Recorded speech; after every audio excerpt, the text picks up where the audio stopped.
नमस्कार दोस्तों, शाम के 7 बज चुके हैं और यूपी तक पर वक्त है मुद्दे की बात का। आज गृह मंत्री अमित शाह ने कौशाम्बी और आजमगढ़ से एक तरीके से 2024 लोकसभा चुनाव के लिए बीजेपी के मिशन यूपी की शुरुआत कर दी। दोनों जगहों पर अपनी रैलियों के अपने जन संबोधनों के दौरान अमित शाह ने प्रधानमंत्री नरेंद्र मोदी को फिर से वापस लाने का संकल्प दोहराया। देश भर में बीजेपी के 300 से ज़्यादा सीटें जीतने का दावा किया। अगर यूपी की बात करें तो उन्होंने गांधी परिवार पर हमला बोला, राहुल गांधी पर हमला बोला, लेकिन आजमगढ़ में गृह मंत्री अमित शाह और सीएम योगी आदित्यनाथ दोनों ने सीधे सीधे अखिलेश यादव को टारगेट किया। अखिलेश यादव पर हमला बोला, पाकिस्तान और रमज़ान का हवाला देकर अखिलेश यादव को आड़े हाथों लिया। अब जब अमित शाह को बीजेपी का सबसे बड़ा रणनीतिकार कहा जाता है तो भाई कौशाम्बी और आजमगढ़ से ही ये मिशन शुरू करने के पीछे भी कोई ना कोई रणनीति तो ज़रूर होगी। तो क्या है वो रणनीति और अपने जीत के दावों को अमली जामा पहनाने के लिए बीजेपी का क्या हो सकता है प्लान, ये समझने के लिए आज हमारे साथ मौजूद हैं लखनऊ से हेमंत तिवारी जी, वरिष्ठ पत्रकार हैं, राजनीतिक विश्लेषक हैं। साथ ही विजय उपाध्याय जी लखनऊ से जुड़ेंगे। विजय जी दैनिक भास्कर अखबार के ब्यूरो चीफ हैं उत्तर प्रदेश में। और अमीश मेरे साथ जुड़ रहे हैं, अमीश UP तक.in यानी हमारी जो वेबसाइट है उसके एडिटर हैं। तो सबसे पहला सवाल हेमंत जी मैं आप ही से लेता हूं कि क्या रणनीति, क्यों कौशाम्बी, क्यों आजमगढ़ इस शुरुआत के लिए? देखिए, अब स्थान का चयन क्यों किया गया इस पर अलग अलग विचार हो सकते हैं, लेकिन कुल मिलाकर के उद्देश्य यही था कि शुरुआत की जाए और अमित शाह के जरिए की जाए। आपको याद होगा 2022 के असेंबली इलेक्शन के पहले भी करीब करीब ऐसा ही माहौल था कि अमित शाह और योगी शुरू में निकले थे और वेस्टर्न यूपी से उन्होंने इसकी शुरुआत की थी। देखिए, आजमगढ़ की अलग अहमियत है उत्तर प्रदेश की पॉलिटिक्स में, खासतौर से पूर्वांचल की पॉलिटिक्स में। और अगर समाजवादी पार्टी जो उत्तर प्रदेश में मुख्य प्रतिद्वंदी है भारतीय जनता पार्टी, उसको आप देखें तो भी उस दृष्टि से वो इस परिवार के लिए, समाजवादी पार्टी के लिए और अखिलेश यादव परिवार के लिए बहुत अहम स्थान है। और जातिगत दृष्टि से देखें तो एक ऐसी बिरादरी के बहुलता वाला क्षेत्र है जो आमतौर पर माना जाता है कि भारतीय जनता पार्टी के साथ पहले कभी नहीं रही। ये अलग बात है, कुछ फीसद सपोर्ट अब उसको 2014 के बाद से मिलने लगा है। तो शुरुआत तो करनी थी। और भारतीय जनता पार्टी, एक बात जान लीजिए, भारतीय जनता पार्टी दूसरे दलों के मुकाबले ज्यादा अलर्ट रहती है। उसके पहले उसका एजेंडा पहले से तय होता है। चूंकि अभी उनकी सरकार है, उनका एक अपर हैंड है इस हिसाब से, और उसके जो टॉप लीडरान है उस केंद्र की सरकार में है। तो इस तरीके से उनको लाना, सरकारी कार्यक्रमों के जरिए लाना और उसके बाद अपनी पॉलिटिकल उनका जो संदेश है वो देना, ये बहुत स्वाभाविक सी बात है और हिंदुस्तान में ऐसा होता रहा है। भारतीय जनता पार्टी इस लाभ का सुख अवश्य ले रही है क्योंकि उसके दोनों हाथ में सरकार है, दिल्ली में भी, यहाँ भी। अब बात रही कौशाम्बी की, तो कौशाम्बी है तो डिप्टी सीएम केशव प्रसाद मौर्य का इलाका, जहां से भी वो पिछला असेंबली इलेक्शन हारे हैं।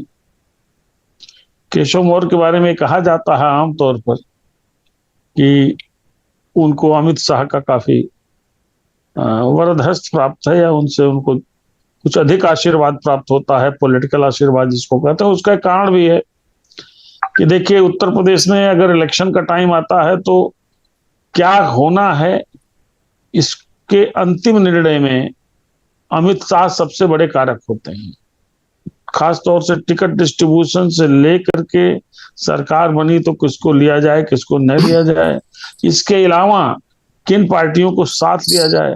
आप आश्चर्य करेंगे कि अमित शाह का पॉलिटिकल मैनेजमेंट इतना मजबूत है कि जितने एलाइज हैं उसके एक एक लीडर के सीधे संपर्क में रहते हैं, डायरेक्ट फोन कर लेते हैं अमित शाह।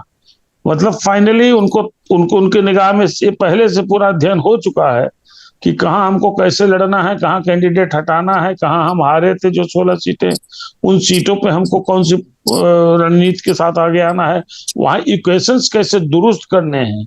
और मोटी बात पूरी यात्रा का एक जो संदेश गया वही है जो केंद्र तत्व में है भारतीय जनता पार्टी के। भारतीय जनता पार्टी की ये जो नए दौर की भारतीय जनता पार्टी है, जो लगातार चुनाव जीत रही है, उसका एक जो मूल केंद्रीय फंडा है वो आखिरकार अमित शाह और योगी के मुंह से वो बातें निकल ही जाती हैं। अभी आपने जैसे कहा कि पाकिस्तान रमजान ये कहीं न कहीं से आ जाता है, और इस बहाने अखिलेश यादव पर मुस्लिम परस्ती की जो बात लगातार भारतीय जनता पार्टी कहती रही है, पहले मुलायम सिंह पर, फिर अखिलेश यादव पर यानी समाजवादी पार्टी पर, उसका भी संदेश उन्होंने दे दिया। और एक बात नोट कीजिएगा, मैंने पहले भी कहा था 2022 के पहले आमतौर पर लोग मान नहीं रहे थे, भारतीय जनता पार्टी के इलेक्शन कैंपेन के का जो फोकल पॉइंट है वो अल्टीमेटली वही है, हिंदू मुस्लिम धार्मिक आधार पर ध्रुवीकरण। अब देखिए उत्तर प्रदेश माहौल क्या है। उत्तर प्रदेश में इस बात पे फोकस ज्यादा नहीं है कि गन्ना की ये धान की खरीदी कितनी हुई असल में, या गेहूं की खरीदी कितनी हुई। उत्तर प्रदेश आप देखेंगे तो काशी और मथुरा से लेकर के और विंध्याचल और वृंदावन तक ये जो जितना धार्मिक धर्म भीरुता बढ़ाने के लिए जो धार्मिक स्थल है उनको चमकाया जा रहा है, उनको बनाया जा रहा है।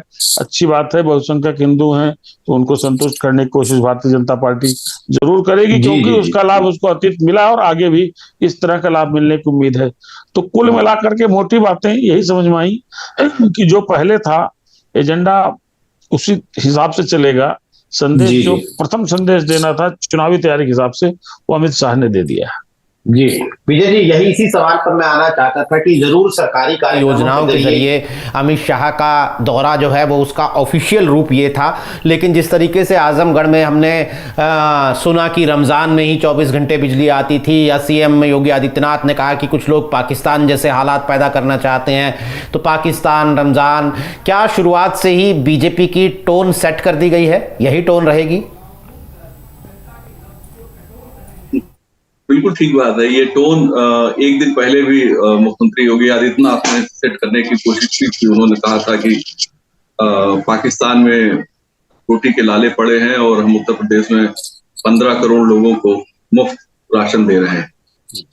तो ये एक बड़ा एजेंडा, लेकिन आप देखिए इसमें दो बातें हैं। पहली कि एक तो रमजान का जिक्र होता है और ये कहते हैं कि सपा सरकार रमजान में ही खाली बिजली देती थी। दूसरी बात, भारतीय जनता पार्टी ने अब तक 4 एमएलसी बनाए हैं, जिसमें 2 पसमानदा के हैं, एक कुरैशी साहब कुरैशी बिरादरी के हैं जो एएमयू के पूर्व कुलपति हैं, तारिक मंसूर साहब, प्रोफेसर डॉक्टर तारिक मंसूर, जो पश्चिमी उत्तर प्रदेश में है और कुरैशी हैं। पश्चिमी उत्तर प्रदेश में कुरैशी समाज बहुत बड़ी संख्या में है। पसमानदा समाज में 2 जातियां प्रमुख हैं, जिसमें सबसे ज्यादा आबादी अंसारी की है और दूसरे नंबर पर कुरैशी। जैसे अगर हिंदू पिछड़ों में देखें तो यादव समाज सबसे ज्यादा और कुर्मी समाज सबसे ज्यादा, ठीक वैसे। और पूर्वी उत्तर प्रदेश में अंसारी बहुत हैं, तो यहाँ से दानिश आजाद अंसारी मंत्री भी हैं। और एक कुरैशी बिरादरी में पढ़ाई लिखाई कम है लेकिन बिजनेस बहुत अच्छा है। खास तौर पे स्लाटर हाउस के जो बड़े काम हैं वो कुरैशी बिरादरी के लोगों के पास। तो एक तरफ तो बीजेपी पसमानदा को जोड़ रही है, दूसरी तरफ ये भी कह रही है कि सपा सरकार में केवल रमजान में बिजली मिलती थी। तो ये तो वही शमशान और कब्रिस्तान वाली बात है। दरअसल उत्तर प्रदेश में अगर एक लाइन न खींची जाए तो यहाँ आप ये चूंकि कबीर की भूमि रही है, सूफी संतों की भूमि रही है, ढेर सारे यहाँ सूफी संत बहुत एक्टिव रहे और हिंदू मुस्लिम वहाँ, यहाँ तक कि अगर बहराइच का गाजी मियाँ का मेला देखें तो बड़ी तादाद में हिंदू ही जाते थे, जबकि वो एक तरीके से आक्रमण था और उसमें वहाँ के राजा ने उसे हराया था, मारा गया था, लेकिन फिर भी उसकी मजार पे लोग बहुत बड़ी तादाद में पिछड़े, दलित, सभी वर्ग के लोग जाते हैं। तो जो सद्भाव और समरसता की बात है बहुत लंबे समय से यहाँ कायम रही। और कोई बड़ा युद्ध आप देखें तो आपको याद नहीं होगा, 1857 छोड़ दें तो उत्तर प्रदेश में कोई ऐसा युद्ध हुआ हो जिसमें बड़ी संख्या में लोग मारे गए हों, ऐसा नहीं। यहाँ लोग बड़ी जल्दी आत्मसात करके सह अस्तित्व कायम कर लेते हैं। और सह अस्तित्व जो है वो राजनीति के लिए, इस दौर की राजनीति के लिए ठीक नहीं माना जा रहा है वोटों के लिहाज से, क्योंकि लोकतंत्र में वोट जो है वो बहुत इंपॉर्टेंट होते हैं। बीजेपी एक तरफ सह अस्तित्व कर रही है, दूसरी तरफ समाजवादी पार्टी के दौर में तुष्टीकरण की तरफ इंगित भी कर रही है। देखिए, बीजेपी को पता है कि उत्तर प्रदेश की जो 80 लोकसभा सीटें हैं यही दिल्ली के लिए हाईवे बनाती हैं। और पिछली बार क्योंकि इन्होंने 64 सीटें ही जीती थी यहाँ पे, 62 + 2, 62 भाजपा और 2 अपना दल जी। तो इनको संख्या बढ़ानी है कम से कम। आप म्यूट हो गए, आप म्यूट हो गए। कुछ राज्यों में जहां सीट हो गया, कोई कॉल आ गई थी जी। जिन कुछ राज्यों में कहीं बीजेपी की सीटें कम हो तो उसकी रिकवरी उत्तर प्रदेश से हो जाए, इसलिए बीजेपी का फोकस इस बार उत्तर प्रदेश पे ज्यादा। और अगर 10 सीटें यहां से बढ़ जाती हैं, वापस 2014 की 73 के बराबर या 74 हो जाती हैं कम से कम, तो बीजेपी को बहुत आसानी होगी। जो नारा दिया आज कि अब की बार 300 पार, फिर मोदी की सरकार, ये फिर कामयाब हो जाएगा। क्योंकि 10 सीटें कम होना बहुत आश्चर्यजनक नहीं है, क्योंकि बहुत से राज्य ऐसे हैं जहां बीजेपी के पास 100% सीटें हैं। उसमें दिल्ली भी है, उसमें राजस्थान भी है, मध्य प्रदेश भी है, छत्तीसगढ़ भी है, गुजरात भी है, कर्नाटक वगैरह की जो राजनीतिक स्थितियां वो सबके सामने हैं। तो एक बड़े फोकस के साथ बीजेपी ने कौशाम्बी और आजमगढ़ से ये अभियान शुरू किया। और कौशाम्बी में कहा भी अमित शाह जी ने कि ये यहाँ से बुंदेलखंड और पूर्वांचल दोनों जगह संदेश जाना चाहिए और बीजेपी को आना चाहिए। ये बीजेपी का जो अप्रोच है, जो रणनीति है, बहुत कैलकुलेटेड है, बहुत समझदारी से भरा हुआ है, बहुत ही पॉलिटिकल है। और जब दूसरी पार्टियां नगर निगम के चुनाव में बिजी हैं उत्तर प्रदेश में और उसकी चिंता कर रही हैं, बीजेपी नगर निगम को लेके कॉन्फिडेंट है। चूंकि 2006 हो, 2006 हो, 12 हो, 17 हो, वो लगातार नगर निगम में अच्छा रिजल्ट उनका रहा है। और नगर निगम, नगर पंचायत, नगर पालिका परिषद तीनों में उनके रिजल्ट बहुत अच्छे रहे हैं। तो ये मान के चल रहे हैं कि हमारे रिजल्ट तो अच्छे रहने ही है, क्योंकि उत्तर प्रदेश में बीजेपी का दबदबा और बढ़ा है, खासतौर पे कानून व्यवस्था वाले मसले को लेकर। और जिस तरीके से 2022 के रिजल्ट आए, तो उनको नगर निगम की चिंता नहीं है, बल्कि लोकसभा की चिंता है। और लोकसभा की तैयारी बीजेपी ने जिस अंदाज में शुरू किया और जो नैरेटिव दिया है उन्होंने बना दिया है अमित शाह जी ने, मुझे लगता है कि आगे की जो सियासत है वो इसी के इर्द गिर्द घूमेगी। अब विपक्ष इस ट्रैक में आ जाएगा कि वो रमजान वाले मुद्दे को उठाए, तो जितना विपक्ष रमजान के मुद्दे को उठाएगा बीजेपी को उतना ही बेनिफिट होगा। क्योंकि लोगों को रिकॉल कराने की बात है, यानी कि 12 से 17 के दरमियान उत्तर प्रदेश में क्या होता था, ये बात बार बार रिकॉल होगी, तभी बीजेपी के पास वोट जो है बने रहेंगे। तो ये जो रिकॉल कराने के लिए ही शायद रमजान की बात उन्होंने कही है।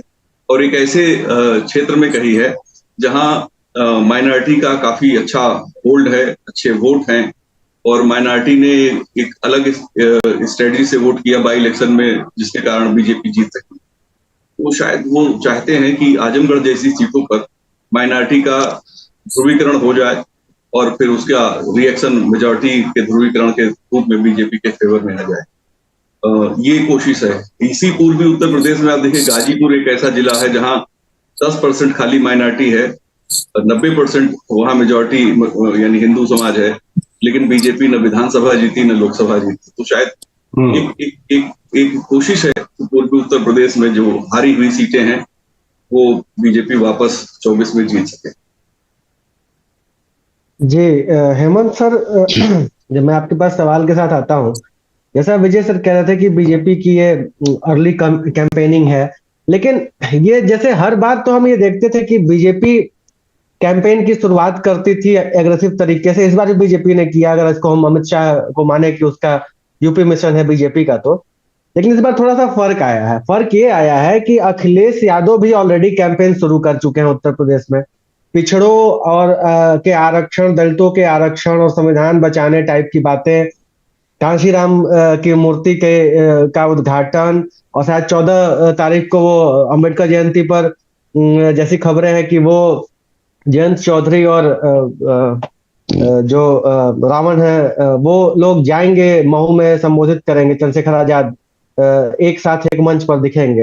अभी ये हालांकि इसकी कोई पुष्टि नहीं हुई है, लेकिन मीडिया रिपोर्ट्स ऐसा दावा कर रही हैं। तो अब पूर्वांचल में हमने देखा 2022 का जब चुनाव हुआ तो पूर्वांचल में भाजपा तुलनात्मक रूप से पिछड़ती नजर आई इन जिलों में। जैसे अगर हम आजमगढ़ की बात करें, वहां सफाया हो गया। गाजीपुर की बात विजय सर कर ही रहे थे कि वहां भाजपा का सफाया हो गया।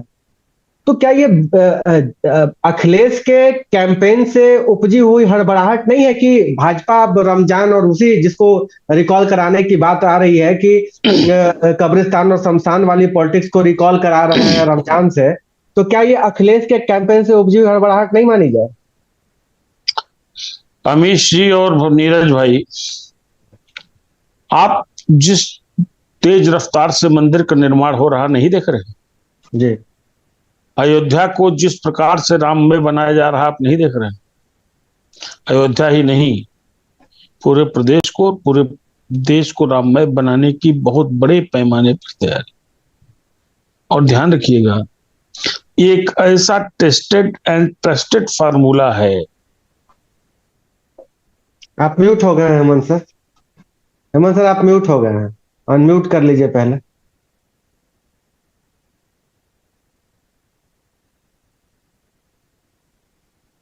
हेमंत सर अनम्यूट करते हैं तो वो राम मंदिर का जिक्र करते हैं विजय सर, जैसा। नहीं, मैं आ गया। तो एक ऐसा टेस्टेड एंड ट्रस्टेड फार्मूला है जिसने भारतीय जनता पार्टी को शून्य से शिखर तक पहुंचाया है।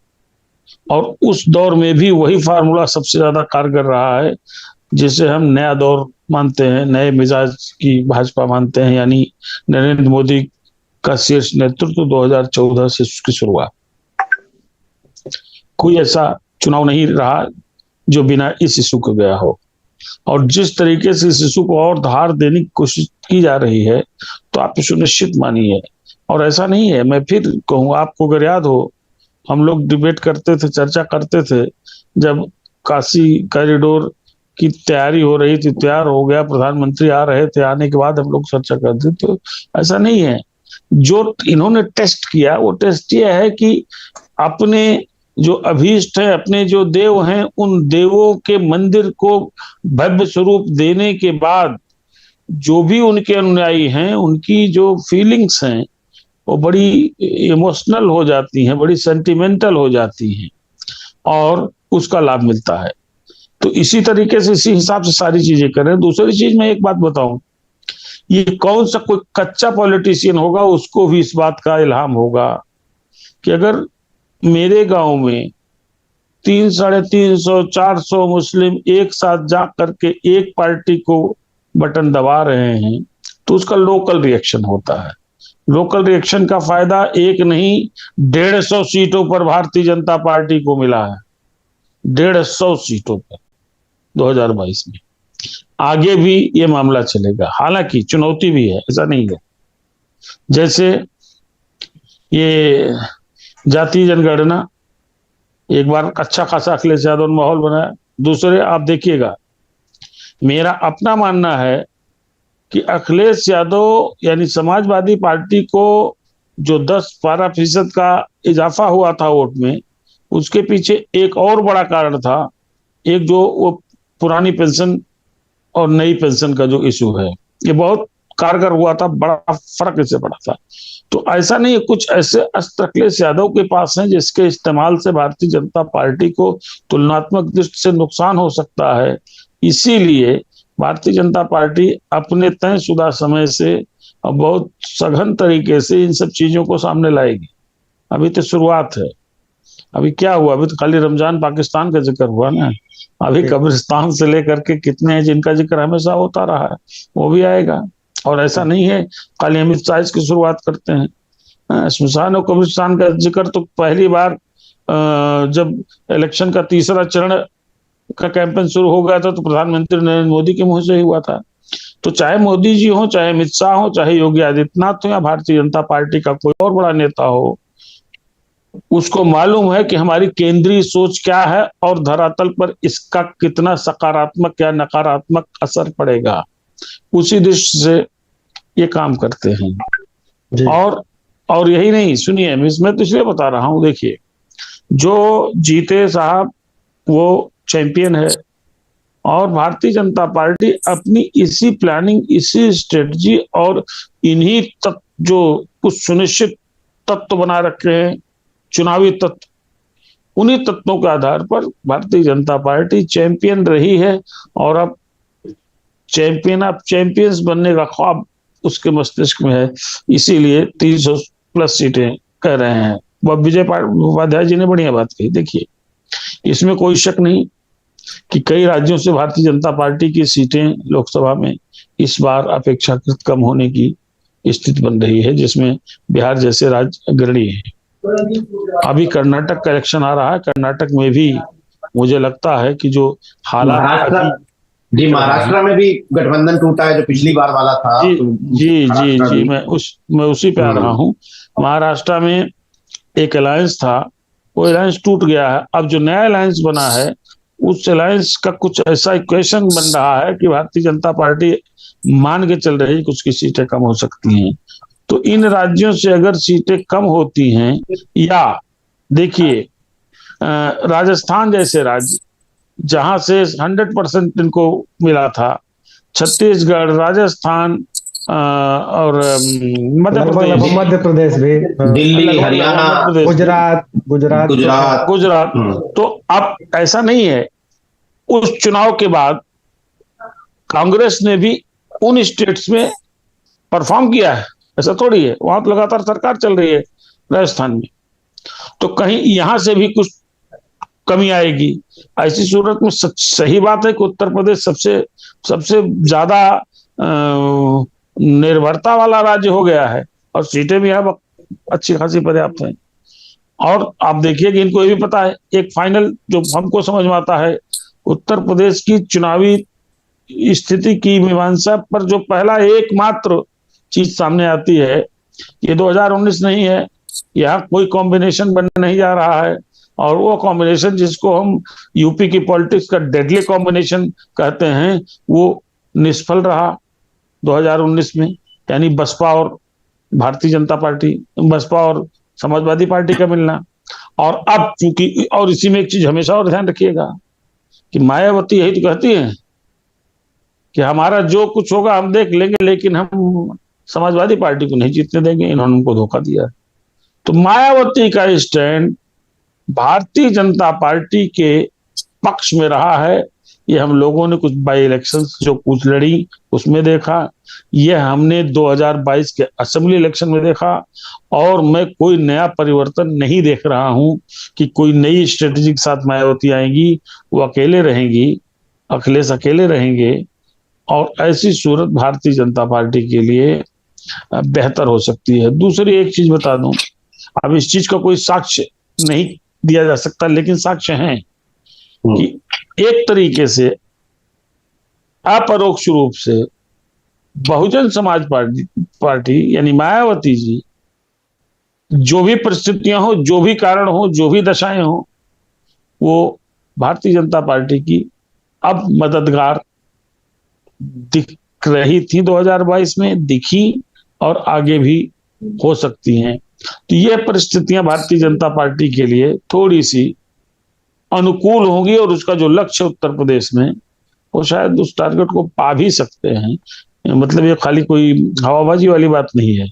और चूंकि भारतीय जनता पार्टी बड़ा मुकम्मल तौर पर चुनावी तैयारी करती है, एक एक चीज देखती है, एक एक कैंडिडेट उसके समय से पहले मस्तिष्क में हो जाते हैं किसको लड़ाना है, किसको नहीं लड़ाना है, वहां की कमियां देखती है, वहां की भौतिक क्या परिस्थितियां हैं, उनमें कौन सी कमी है वो देखती है। और अभी सरकार है, तो जहां जहां हारे थे 2022 या 2019 में, उस जगहों को भी बड़ा फोकस करके वहां के लिए, उन जिलों के लिए, उन कॉन्स्टिट्यूंसीज के लिए कुछ किया जा रहा है। इसकी भी योजना, कुछ किया तो ऑलरेडी जा रहा है, कुछ और किया जाना है, इसकी भी योजना है। मतलब कोई कील काटे छोड़ना नहीं चाहती, हर पुर्जा दुरुस्त करके भारतीय जनता पार्टी चुनाव मैदान में है।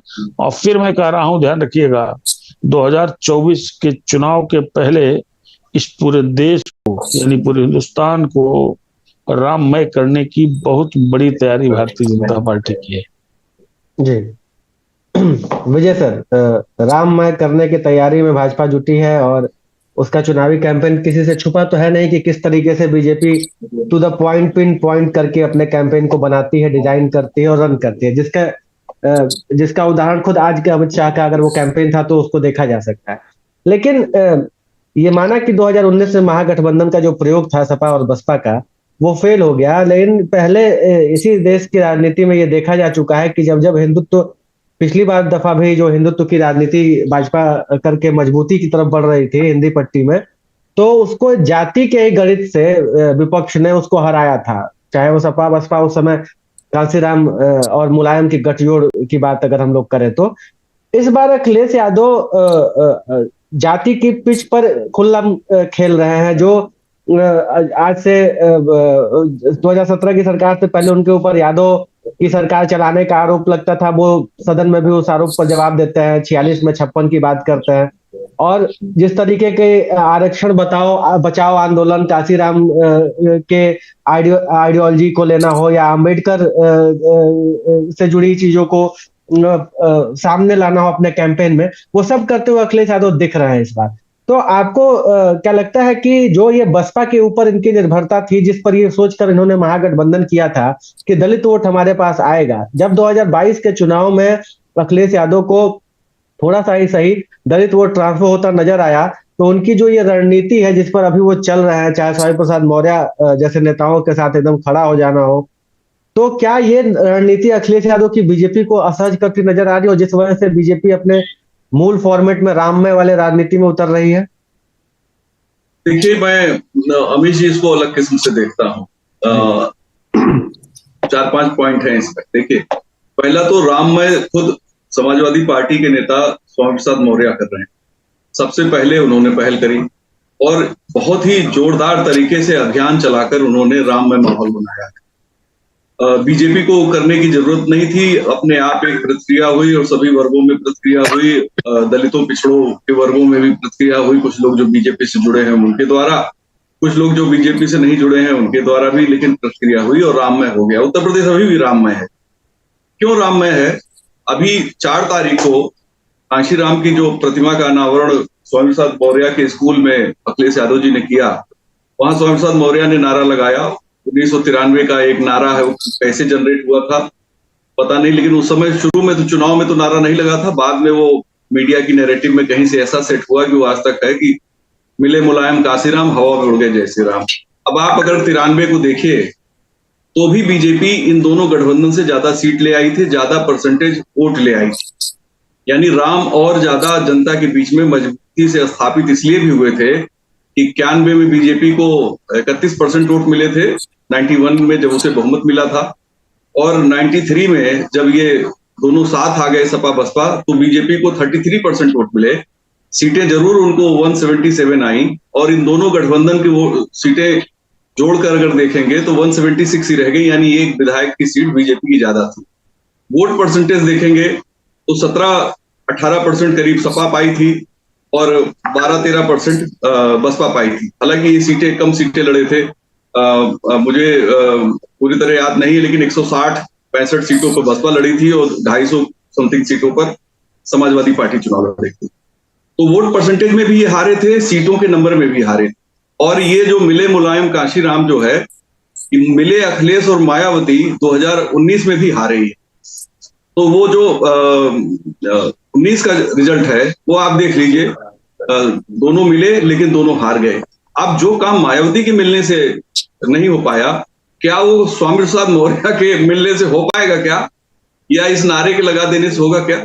मुझे लगता है कि शायद बहुत मुश्किल है, लेकिन नैरेटिव सोशलिज्म से हटकर, जनता के मुद्दों से हटकर बीजेपी की पॉकेट में चला जाता है और वहां से बीजेपी को ताकत मिलती है। राम को आप राम के पक्ष में बोले या राम के खिलाफ बोले, एनर्जी बीजेपी के खाते में जाके ऑटोमेटिक ऐसी प्रोग्रामिंग है उसकी कि अपने आप बीजेपी के अकाउंट में चली जाती है। अब ये जो मुद्दे हैं राम वाला, तो बीजेपी जाहिर है राम मंदिर काशी कॉरिडोर विधानसभा चुनाव के पहले था और राम मंदिर लोकसभा चुनाव के पहले है, और राम मंदिर लोकसभा चुनाव के पहले अब इम्पैक्ट क्या है इसका? 8 करोड़ लोग काशी कॉरिडोर टहले हैं साल भर में, 1 जनवरी के पहले, 1 जनवरी 23 के पहले। तो जब 8 करोड़ लोग आए, वहां देश भर से आए, तो वहां अब देखिए, अब ये भी जनता को बता पाने में बीजेपी कामयाब हो गई है कि मंदिरों से शहरों की अर्थव्यवस्था चलती है, प्रदेश की हालत बेहतर होते हैं। जैसे आप वैष्णो देवी जाते हैं तो कटरा और जम्मू की तमाम जो बिजनेस हैं वो सिर्फ श्रद्धालुओं की वजह से चलते हैं। शिरडी सिर्फ साईं बाबा की वजह से चलता है। उज्जैन महाकाल की वजह से आर्थिक गतिविधियां चलाता है। काशी बाबा विश्वनाथ की वजह से चलता है। अजमेर शरीफ की वजह से चलता है। तो ये जो सिस्टम है, इस बात को अब जनता अलग पैरामीटर पे सोचने लगी। राम मंदिर के बन जाने से निश्चित तौर पे बीजेपी को बड़ा फायदा है। अच्छा, अब आप देखिए, लोगों को इतनी उत्सुकता है इस समय कि मंदिर कितना बना, कहां तक पहुंचा, किस तरह से बन रहा है। तो आप राम मंदिर की टीआरपी ज्यादा बेहतर, अभी भी ज्यादा लोगों को, लंबे समय से आंदोलन हुआ है तो सबके सबकॉन्शियस में है। लेकिन बीजेपी सिर्फ राम के सहारे नहीं है, बीजेपी लक्ष्मी के भी सहारे है, यानी अर्थनीति के सहारे भी है। और जो बीजेपी की जो जन कल्याणकारी योजनाएं हैं, वो बीजेपी के दावे को लगातार पुख्ता करती है। जैसे आप आवास, प्रधानमंत्री आवास शहरी और ग्रामीण, आयुष्मान योजना प्लस मुख्यमंत्री जन आरोग्य योजना, 5 लाख तक के इलाज की सुविधा है। इसके बाद कुछ चीजें तो अभी इन्होंने, जैसे शौचालय जब इन्होंने दिया, 12,000 रुपए हर घर को गए शौचालय के लिए। भले ही शौचालय का इस्तेमाल लोग करें न करें, उसमें कंडे रखे, लेकिन एक असेट तो लोगों को बना। लोगों को लगता है कि मोदी हमारी चिंता करते हैं। तो जो सबसे ज्यादा उम्मीद जगाने वाले पैकेज हैं, उसमें धर्म भी है, उसमें पॉलिटिक्स भी है, उसमें कास्ट कॉम्बिनेशन भी है, उसमें पिछड़े वर्ग का प्रधानमंत्री भी है, और उसमें एक पॉलिटिकल पूरा नैरेटिव भी है। सारी चीजों से बीजेपी का जो पैकेज है, उसमें सारी चीजें हैं, हर इंग्रेडिएंट है जिसकी रिक्वायरमेंट है। मीडिया नैरेटिव भी बीजेपी के फेवर में काफी कुछ रहता है, वो भी सबको नजर आता है, तो लोगों को कोई उससे भी गुरेज नहीं है। हम लोग जैसे कभी कभी यहाँ, चूंकि स्टेट कैपिटल है, तो तमाम जगहों के गरीब गुरबे यहाँ रोजगार की तलाश में आते हैं, तो बात करने पर पता लगता है कि नहीं बीजेपी गांव में मजबूत है। क्योंकि लोग कहते हैं ना, वोट कहां से आता है, तो वोट इन्हीं कॉमन मैन से लोग दे देते हैं। लेकिन अब आप अपोजिशन को देखिए, अपोजिशन के पास क्या नैरेटिव है। सबसे बड़ा जो नेशनल नैरेटिव है वो अडानी है। अडानी का आम आदमी से कोई लेना देना नहीं। हमारा 2 रुपया अडानी की वजह से नहीं गया, एक बात। दूसरा, अडानी को हेल्प करने में कहीं कोई प्रोसीजरल फेवर नहीं विपक्ष अभी तक आरोप लगा पाया है कि देखिए ये आपने रिपोर्ट दिया था, इस कोर्ट में नियम का उल्लंघन करके आपने दे दिया, या लखनऊ का एयरपोर्ट अडानी के पास है तो आपने उसका उल्लंघन करके दे दिया। ऐसा नहीं है, क्योंकि बिड हुई, बिड में अडानी। लेकिन विजय सर, ये अडानी का मामला तो कांग्रेस का कैंपेन है। सपा तो कभी भी उत्तर प्रदेश में ये कैंपेन करते नजर नहीं आती। सपा तो उसी मुद्दों पर घेर रही है जिस मुद्दों पर जो आप कॉमन मैन के मुद्दे कह रहे हैं, चाहे लॉ एंड ऑर्डर का मसला हो, चाहे जाति जनगणना का मसला हो, चाहे जो योजनाएं चल रही हैं उसको घेरने, उसके ऊपर घेरने का मसला हो। तो अडानी का मामला तो कांग्रेस चला रही है। ठीक है, लेकिन देखिए, जब उत्तर प्रदेश की बात होगी 80 सीटों की, तो एक विपक्ष की जो कैंपेन चल रही है, मैं उन सारे पहलुओं को इस पे जिक्र कर रहा था, कोई पर्पजली नहीं। मेरा मतलब है कि नेशनल से स्टेट में हम जो नहीं, मैंने भी एक पॉइंट बस नहीं, आपका पॉइंट इंपॉर्टेंट है, लेकिन आप देखिए कि पब्लिक नाराज कहां से होगी। नाराज होने का कोई कारण क्रिएट हो रहा है क्या, ये मैं कहना चाहता था।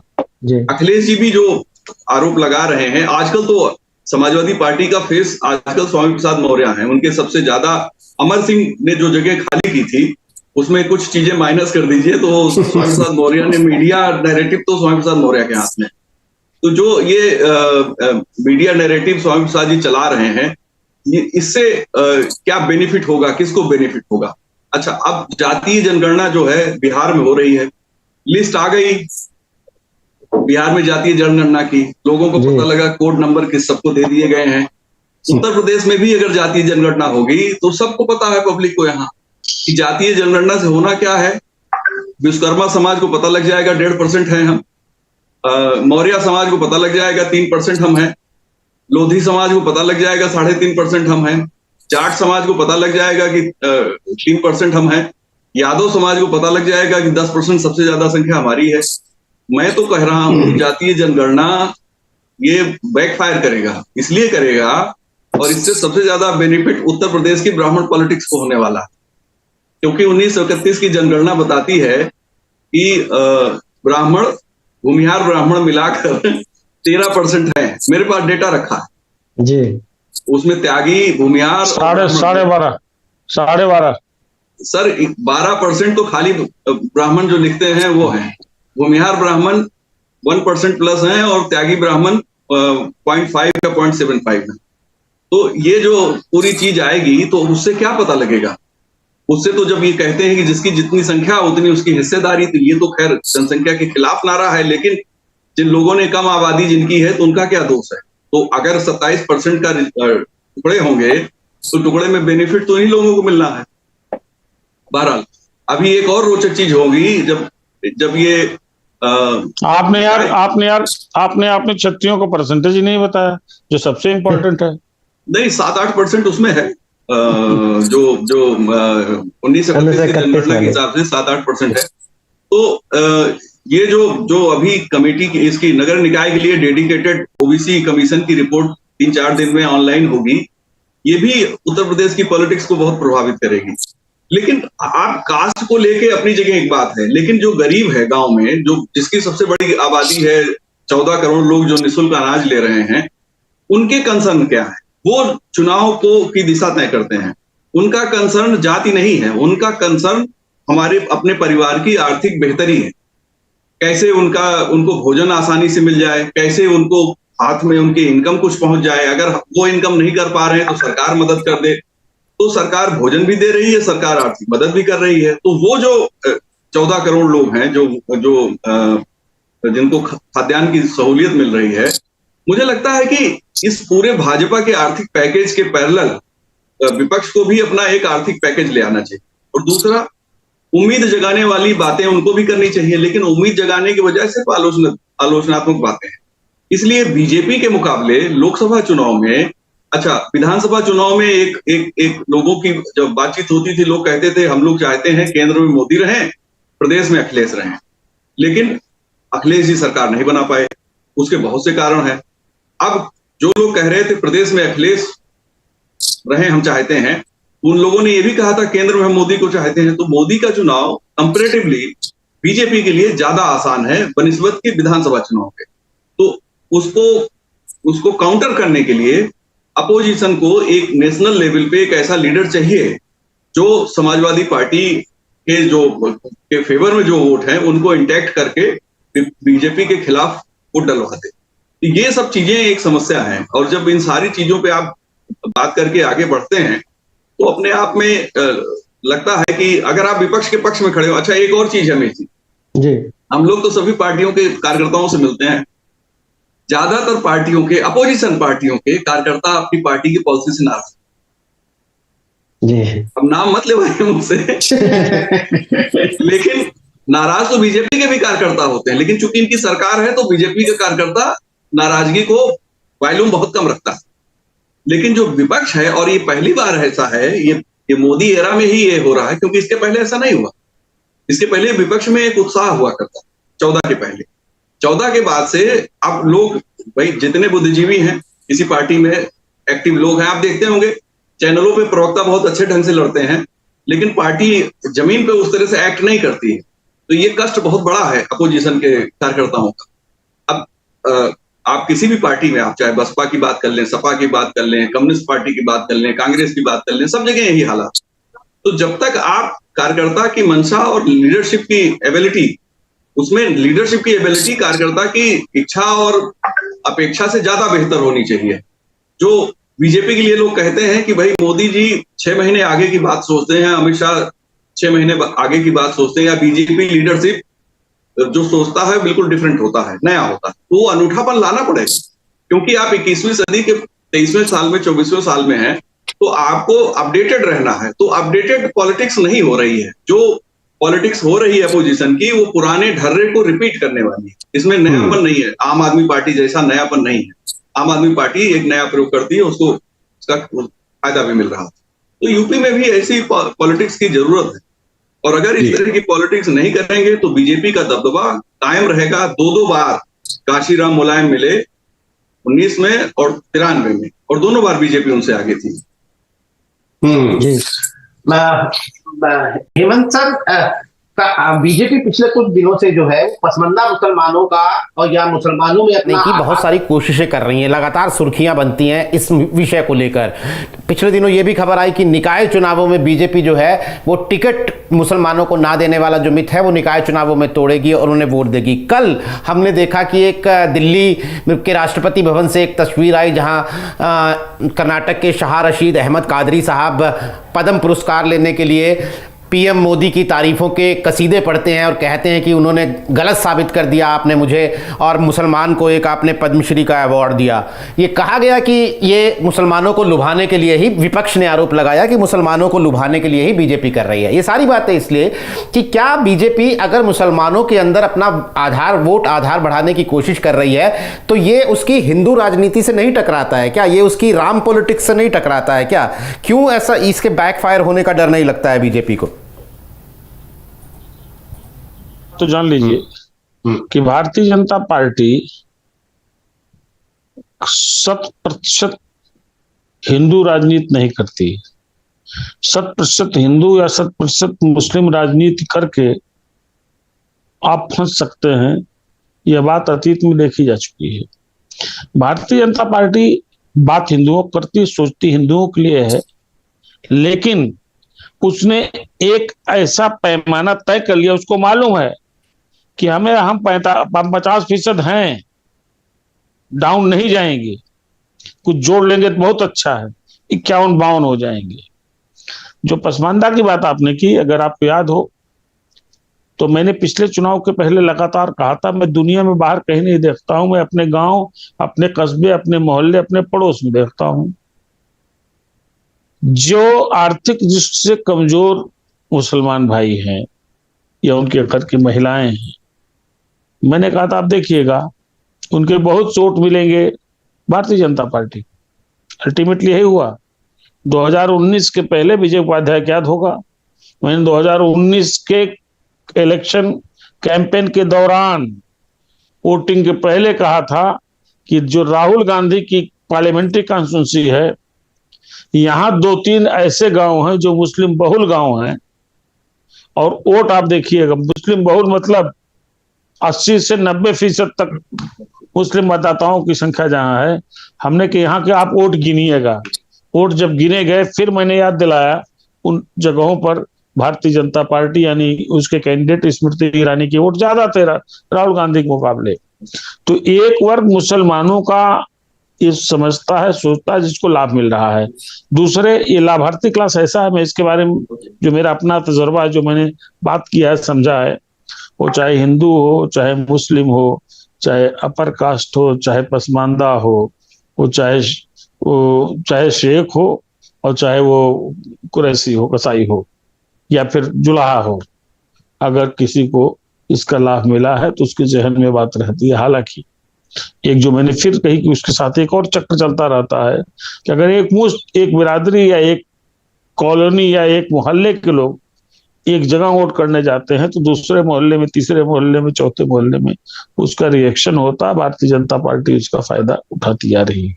एक बात। दूसरी बात, नीरज जी, भारतीय जनता पार्टी जिस स्ट्रेटजी से काम करती है, वो जो जाल बुनती है, उसी के बुने जाल में अपोजिशन फंसता है। ये पिछले 4 चुनाव से हम देख रहे हैं। वो जैसे चाहता है वैसे उनको घुमाता है। जैसे अभी ताजा मिल गए स्वामी प्रसाद मौर्य।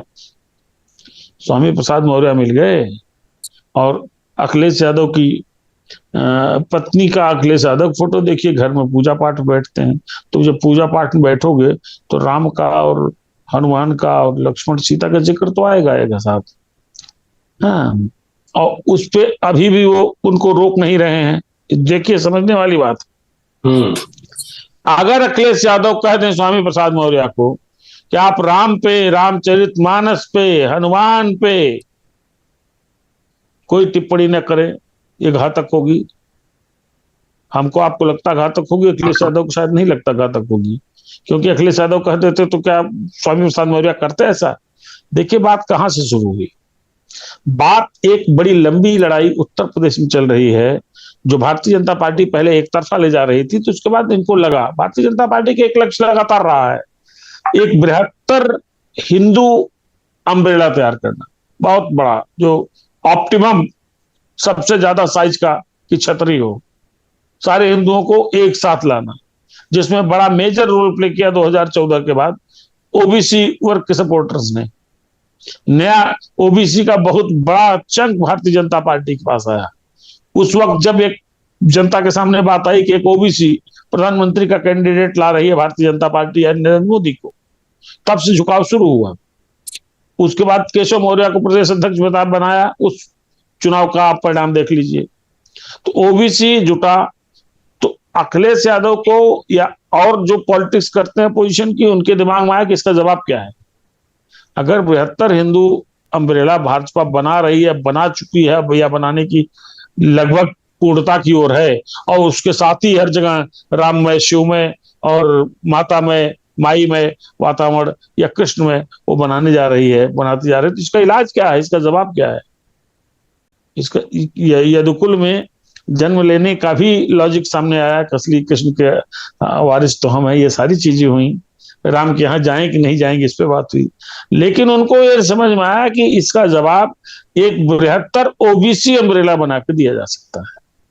अगर ओबीसी की जितनी महत्वपूर्ण जातियां हैं, 3.5% वाली, 3% वाली, 4.25% वाली, इनको इकट्ठा करो, इनको एकजुट करो, और जाति जनगणना का जो हवा चली थोड़े दिन उत्तर प्रदेश की सड़कों पर और उत्तर प्रदेश की सियासी फिजा में, उसके पीछे वो ही एक बड़ा कारण था कि ओबीसी का एक बड़ा अम्ब्रेला बनाओ, मुसलमान हमारे साथ है, और ऐसी सूरत में हम उनको टक्कर दे सकते हैं।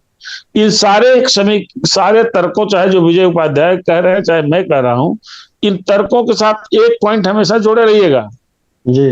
ये जो बहन जी हैं, बहन जी फैक्टर भारतीय जनता पार्टी के लिए एक, जैसे आप कोई सब्जी खरीदने जाओ ना, तो 100, 200, 300 रुपए की सब्जी खरीद दो, उसके बाद को थोड़ा घलुआ दे देना, यानी बोनस।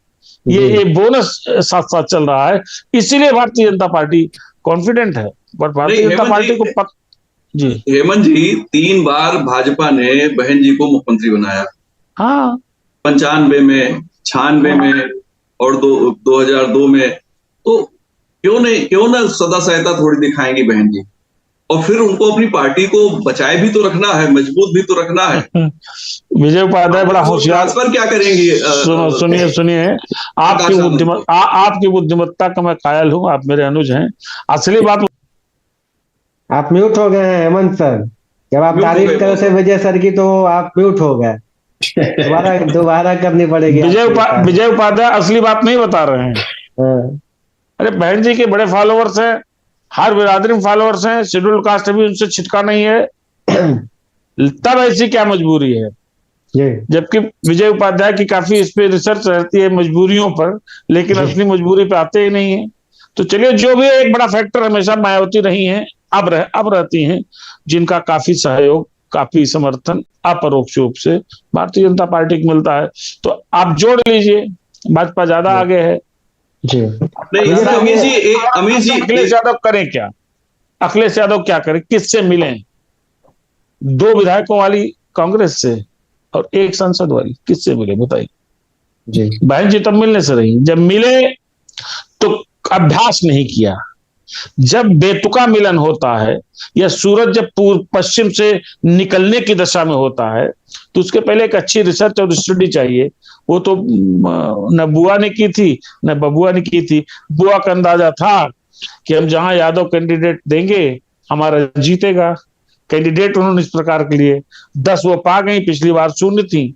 14 में 0, 19 में 10, 14 में 5, 19 में 5, तो फायदे में रही। वो तो फायदा अपना देख किनारे हो गई। अब उनकी वजह से भाजपा को फायदा हो रहा है। ये अखिलेश यादव के लिए भविष्य की पॉलिटिक्स के लिए चिंताजनक है। इसमें मैं कुछ कह रहा हूं। हाँ, मैं ये जोड़ना चाहता हूं। देखिए, एक बहुत बड़ा फैक्टर है नेताजी मुलायम सिंह का न रहना, और उसके बाद जो बीजेपी ने नेताजी को जो सम्मान दिया उसका भी बहुत इम्पैक्ट हो सकता है लोकसभा चुनाव में। और आप देखिए, इसमें बहुत रोचक बात है मिश जी कि समाजवादी पार्टी ने नेताजी को पद्म विभूषण दिए जाने का विरोध किया, कहा भारत रत्न से कम नहीं चाहिए, लेकिन अखिलेश जी गए, पद्म विभूषण लिया उन्होंने।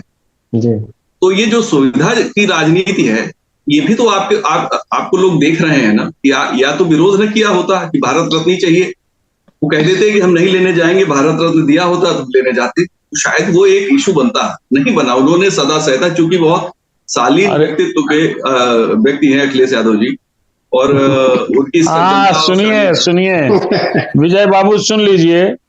महासदा सहता तो भाजपा ने दिखाई, मोदी ने दिखाया। भारतीय जनता पार्टी का वर्षों तक एजेंडा रहा है, हमने आपने सबने देखा है। कार सेवकों का हत्यारा कहते थे, मुल्ला मुलायम कहना, मुल्ला मुलायम कहते थे। मुल्ला मुलायम कोई चीज नहीं, मुसलमानों का शुभ चिंतक होना। मैं भी मुसलमानों का शुभ चिंतक हूँ। बहुत से मुसलमान मेरे मित्र हैं, मेरे फॉलोअर हैं, लेकिन मैं भगवान राम की पूजा करता हूँ, अपने सभी देवताओं की पूजा करता हूँ। लेकिन मुलायम सिंह ने भी इस तमगे को बड़ा प्राउडली धारण किया। 17 का विधानसभा चुनाव के पहले उनका बयान याद है आपको जी? उन्होंने ये कहा था, जरूरत मनवाना होता तो जरूरत और पड़ती मनवा देता मैं। एक्चुअली बीजेपी को उसे एनर्जी और मिल गई। अब आप वही तो देखिए। तो भाजपा की स्ट्रेटजी ऐसी ही होती है साहब। जिनको कार सेवकों का हत्यारा कहती थी भाजपा, उसके सारे बड़े नेता, सारे स्टालवार, स्वयं नरेंद्र मोदी भारतीय जनता पार्टी के पदाधिकारी के तौर पर आज वही उन्हीं मुलायम सिंह को पद्म विभूषण का अवार्ड दे रहे हैं। और अखिलेश यादव जी बड़े मोहब्बत के साथ, सम्मान के साथ नहीं, जब तक नेताजी बीमार थे, हर राष्ट्रीय पर्व पे उत्तर प्रदेश के मुख्यमंत्री उनके यहाँ जरूर जाते थे। 26 जनवरी 15 अगस्त पक्का था। 17 के बाद से शायद ही कोई 15 अगस्त और 26 जनवरी छुट्टी हो। होली दीपावली पे भी संभवतः गए हैं, वो जरूर जाते थे। देखिए, जबकि फिर जोड़ दूं इसी में, ये तो अच्छा हम लोगों की अच्छा कवाली हो रही। जबकि यही नेताजी मुलायम सिंह यादव थे जिन पर इन्हीं योगी जी महाराज का आरोप था, इन्होंने उनको जेल भिजवाया, जिसको लेकर के संसद में रोए। यही नेताजी मुलायम सिंह यादव मुख्यमंत्री थे। मुझे जाती जानकारी है। आप फिर म्यूट हो गए। वहां मंदिर की बिजली कटवाई गई थी, मंदिर की बिजली कटवा दी गई थी। फिर भी देखिए वो उनकी हाल, जब बड़ी पोजीशन में आए, मुख्यमंत्री बने, तो राजनीति में इस तरह की सहूलतें आगे दूरगामी लाभ के लिए भी। 19 के लोकसभा के पहले मुलायम सिंह जी ने कह दिया था मोदी को दूसरी बार प्रधानमंत्री।